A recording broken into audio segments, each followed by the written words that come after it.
We get inundated with resources that are made available to us, but Space A did not have a solution. And so we found ourselves spending a lot of time on Facebook and browsing Air Mobility Command AMC's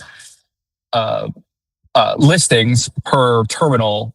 And that was just kind of consuming a lot of time. It felt like, dreaming of vacation on Kayak or some of these other vacation sites.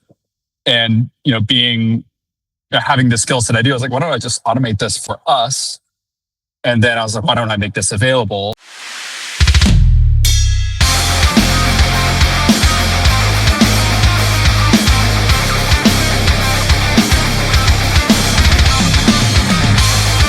Welcome back to another episode of Beyond the Uniform. Today we have Colton Williams with Fly Space A. I've been in chat with him for a while.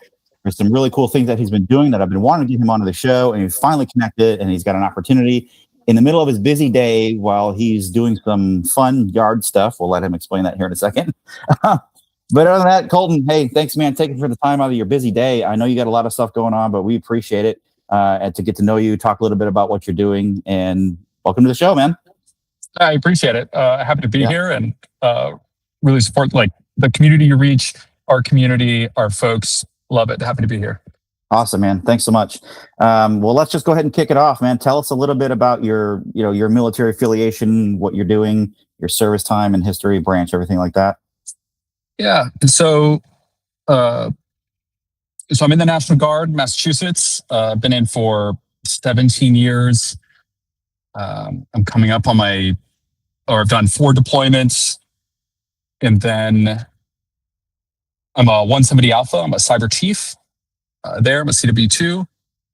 And a lot of that has led me to, once you're in cyber, in the Guard, and just in the community at large, it's pretty small, but it affects everything. And so you start to see better ways to automate things. And so every tour I have, every posting, every station is basically people being like, oh, there's a chief available. Pull him in. And that basically summarizes my entire military career is pull the nerd in. And I just keep elevating in promotion and technical ability. Yeah. I get it. Yeah. Cybersecurity, I mean, that's huge. I mean, obviously, especially in the military, of course, but that is a huge task and something that I want to get into, but I never did. My biggest goal, I was in the Air Force. I wanted to fly. Just like a lot of people that want to go into the Air Force, they wanted to fly. But of course, unfortunately, my vision wasn't good. So I was down to security forces. But I had fun. It was a good time. Security forces is good. I used to be an MP back in the day. Oh, yeah. Okay. So I get it. Yeah. No, it's interesting. All right. So you've got some interesting things going on. You've already built this really cool thing for service members and the families and things like that. And it's already launched. So let's talk about that. What do you got going on? What'd you build? All right. So a few years ago, I was stationed at Fort Meade, and my wife and I heard about Space Available. And we took it twice to Germany. And for both of us to go, and this was out of Baltimore, so it's on one of the Patriot Expresses. I forget the exact prices. It was like $20 each one way, $40 each the other.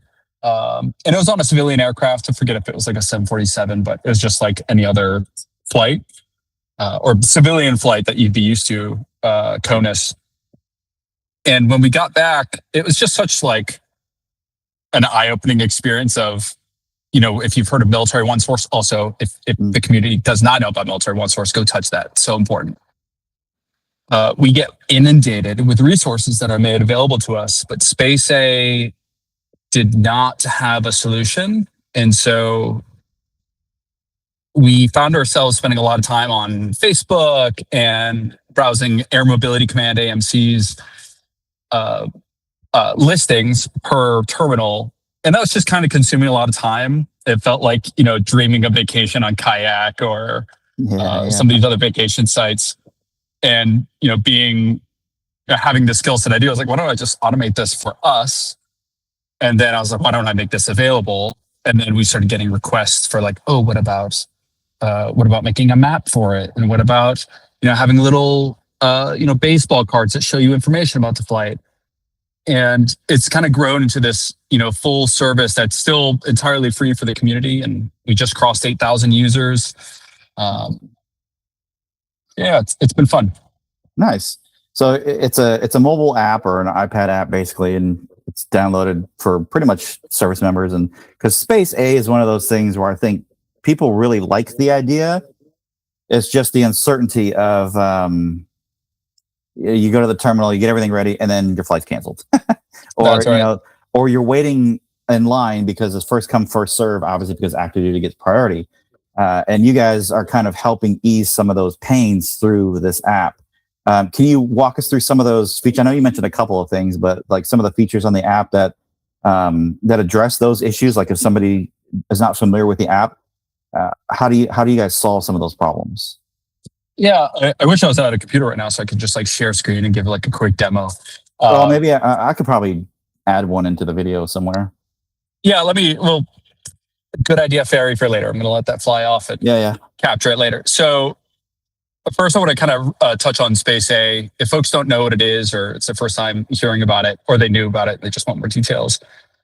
Essentially, Air Mobility Command is tasked with the transportation of the Department of War, like goods, services, personnel, beans, bullets, food, people, everything that's required for the Department of War. Air Mobility Command moves it, and it's a tremendous task. It's crazy. However, they were mandated by Congress, I forget the day, that, hey, if there's space available, you will do your darned best to make sure that you occupy as many of those seats and as much of that space as possible. And so they cut their kind of classification. It's not this simple, but I'm going to break it down this way into space required and space available. So space required is going to be, the C-130, C-17, the C-5 says I'm 75% full of cargo. I've got 25% available. 20% gets used by people who've like, hey, we're going BWI to Ramstein. These are people they've got real jobs, real stationing, real things to do. So they're going to be space required in that 20%, which leaves just 5%. And then Space A kicks in to say, hey, world, AMC publicly posts how many seats they have available and whether that number is tentative or firm. And if it's firm, it's like, this is a fact. There are 0 seats, 0 firm available. You will not be getting on this flight today. Or it might say 0 tentative, which means there are no seats available, but it's not shored up as a fact. And of course, it goes all the way up to like, sometimes you'll see like 130 plus firm or 130 plus tentative. And so the idea is you find the right terminal, you find their 72-hour posting, you see how many tentative or firm slots are available. You have a quick conversation with your family of risk appetite, of saving thousands of dollars on a flight for the opportunity to go somewhere. Yeah, that is awesome. And that is a benefit, like you mentioned, I think earlier, that a lot of people don't know. I to be honest, like when I was in, I didn't really know it. I mean, I heard about it, but I never really considered it just because, people didn't really talk about it that much. And this is, a long time ago. I'm sure it's probably talked a lot about more now, but I see a lot more people talking about it. But I think that's really great that you've been able to fill this gap and provide this information, because it is very confusing. When I went in there to look for myself, it's very confusing. And I don't want to say it was made intentionally designed by that way, but it's just how the military operates. And I get it, because like there's certain things that have to happen at the last minute. Things can change, right? Now, this app that you built, did you build this yourself? Did you hire a team? How did this come about? So it's entirely me to start. But after I've been doing this for about a year now. And as far as I know, nobody's been doing it as long, at least in the same way. There's been a couple of developers creating their own solutions, and they've all been super cool. Shout out to Rob from Ebby Travel. Him and I have been solving the same thing. He's been great. As soon as I built the version 1, I realized I had to, my civilian life kicked up. I got a dream job. I had to really focus on that. We're trying to expand our family right now and have kids. And so my brother and a good friend, Joe, I deployed with, another technical fellow, joined in to step up to create that V2. And huge shout out to my brother, Adric, who helped create it to what it is today, who helped me like zoom out and start saying like, what's next for Space A? Like, how do I get this to the government? Like, God, just like make this permanent, make this automated, and just give it to the community. Because the last thing our community needs is like another paywall, like another thing to worry about, like a hard no. And so everything that's there now is going to stay free. But yeah, and to answer you shortly, yes, just me. I'm a coder at heart. I used to be really fluent in coding myself, and then Claude happened. I'm still good, but lots of AI. Yeah, for sure.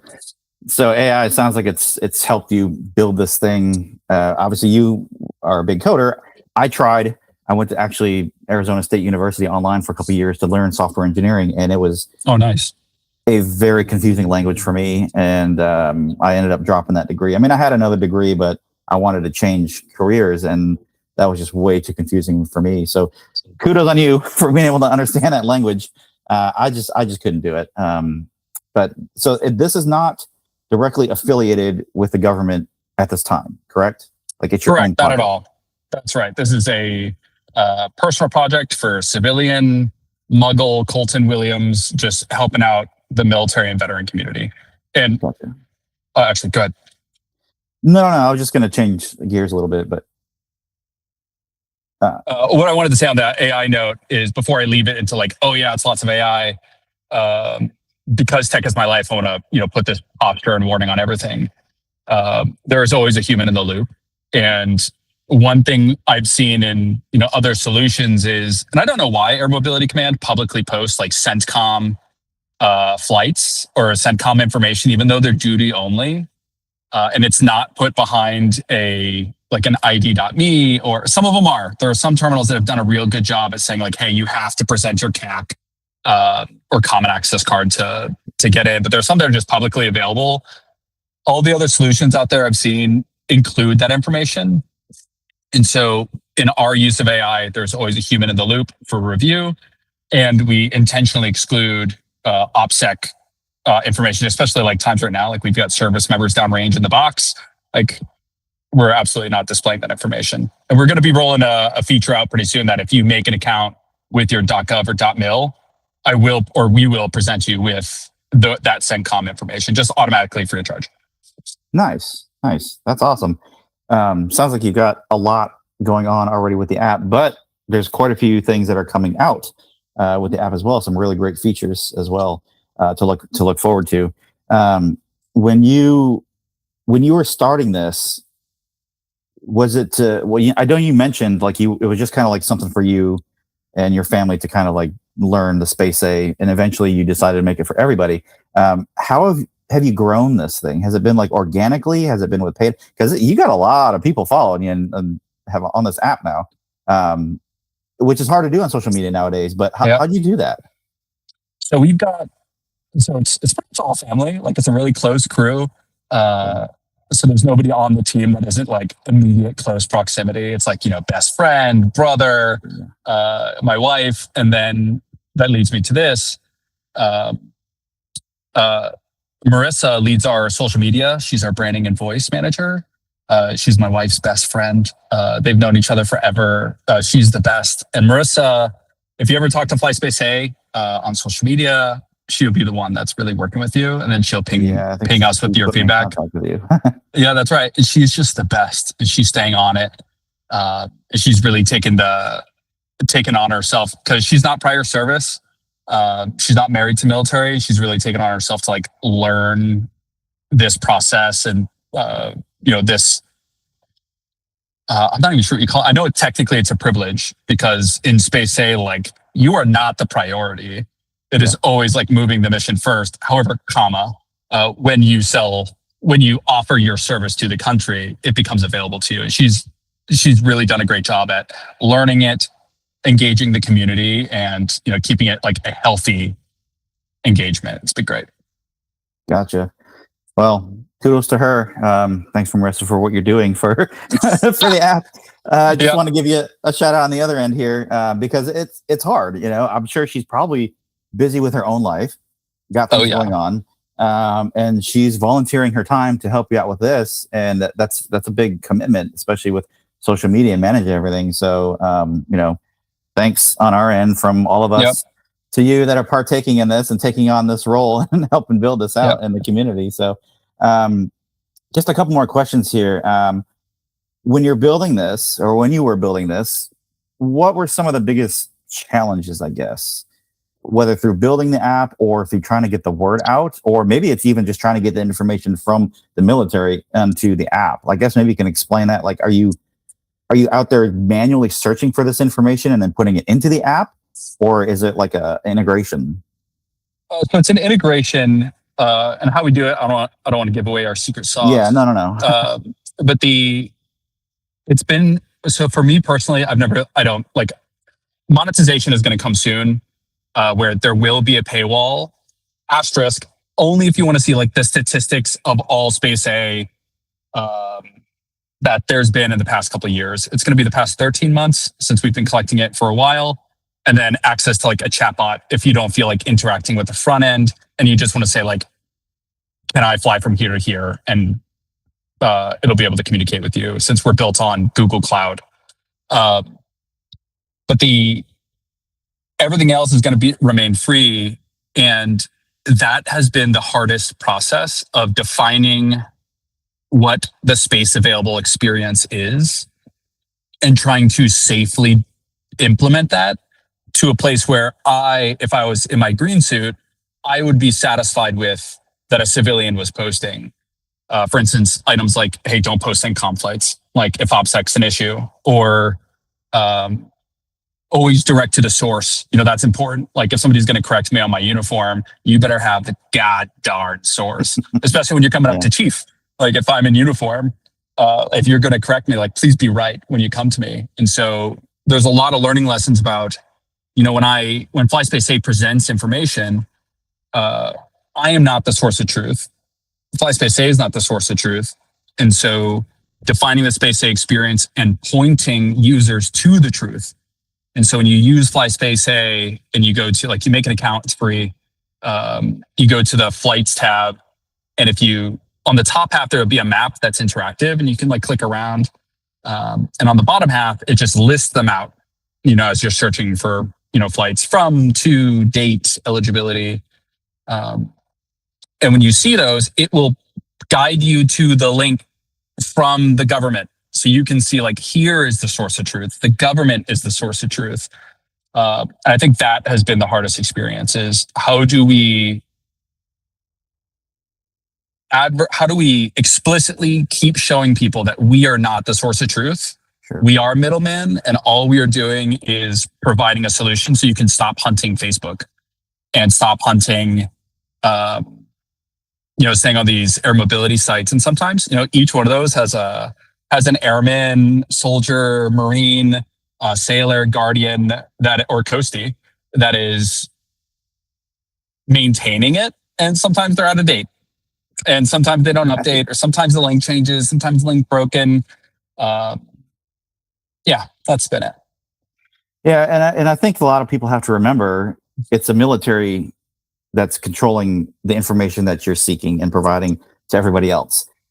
Literally, if you've been in the military, obviously things can change literally in the last 60 seconds before you need to go fly or go to combat or do something. So, I think the military members do understand that, I hope, right? And they have appreciation for the flexibility. I think the Marines called it Semper Gumby, right? Yep. Always flexible. Always right? flexible. That's right. Yeah. So, right. So, I think people need to understand that, and not get so upset, if you will, if they run into issues on the app, because, when you search online, a lot of the times information is outdated or whatever. But I think with an understanding of the military is like you expect things to be different or change at the last minute. And so, be resourceful is what a lot of people say. You provide the information, you fill in a gap, but just be resourceful when things don't go according to plan, I guess, so to speak. So, Last question, man. You've been space A flying for quite some time. This might be a rabbit hole to go down, but I just want to ask you, like, what is one thing? Okay, you filled in the gap with the app and the software and the information. Aside from that, what would be one thing for anybody looking to do space A flight, maybe for the first time or have done it a few times? What's one thing or one tip that you can give them to make the, I guess, process a little smoother? Yeah. So selfishly first, just go and fly space A. There's a couple of other resources out there. I can't speak to the how good they are, but I know we're hot shit. Excuse my language, but we're good to go. Link to the source. Don't believe us. Look at the PDF. Next is the community around Space A, and huge shout out to like Pop and Smoke and all these other people in the community. But if you ever do try Space A, I suggest the first time you do it, do a Patriot Express. It's a little more reliable. 2, if you see any number that is greater than 0 and tentative, chances are you're going to have a shot on that flight, because there's going to be some Joe who's going to his first duty station that doesn't know where he's supposed to go and just doesn't show up, and there's going to be a space available, many seats available. And of course, all that might not be true. To your point, things change last second. And third is, when you try a Patriot Express location, just to relieve the fear, everybody there is military, and that community is so welcoming. Like, people have their pets, people have their kids. It'll be like the only terminal that has a whole, cabal of children that are, there's just like, this fence of chaperones and adults around. All the kids are playing in a corner. They've somehow assembled their own 60-second gymnasium out of nowhere, and just like luggage. And it is just such a good experience to go engage the unknown and the ambiguous and the chaos of it with your community who's doing the same thing. Yeah, no, that's really awesome, man. I appreciate you sharing that information. Because a lot of people, I don't think, knew some of that stuff, especially the Patriot Express. Like, I mean, I didn't know that. So, but it's good because, like you said, the military community is a very unique community in a sense that I think it's just because we are all on the same team, and so we have an understanding, and so for the most part, we get along. For the most part, right? Yeah, we know how to engage in conflict with each other to just get over ourselves and to just like push through a moment. It's too easy. Yeah, perfect, awesome. The last statement is, where do people go? Obviously, you said it's on the Apple and the Google Play store. That's pretty much where to go to download the app, correct? That's right. You can go to the web browser as well. That's my favorite way to do it, is fly space A. And that's just the word fly, the word space, the letter A, alpha.com. Okay. Make an account and explore, check it out. We're about to have a new release that is like our second revision, taking in a lot of lessons learned, a lot of community feedback here in the next couple of weeks. Awesome. All right. Well, hey, Colton, I appreciate you taking the time out of the day. I know you're busy chopping wood, I believe is what you're doing. Right. Yeah, that's right. Getting right back to it. Okay. All right, man. Well, I appreciate your time. Thanks so much. And everyone, go check out the app, download it, and book your next trip. Hopefully stress-free as much as possible. Yeah. Anyway. Just enjoy it. All right, Sarah. Thanks so much. Talk soon. All right. Bye. Cheers.